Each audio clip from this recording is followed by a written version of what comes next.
Ako na usab si RR Ege. Ani ata karon nako sa interviewon nga usa sa atong mga officer diri sa Egyat 2012. Og tawagan ako niya. Mo ni siya si Hello, I'm Joy. Okay. Isulti ka namo kung unsang inyong nahiaguman eksperyensya sa inyong fellowship ug unsa ang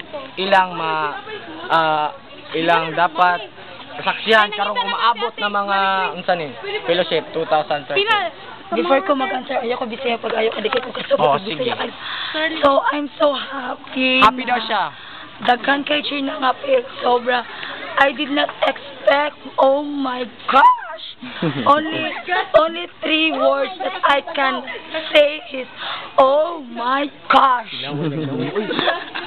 Unta kita mi po next sa Don Salvador. Dili lang sa fellowship kundi sa youth camp. Thank you.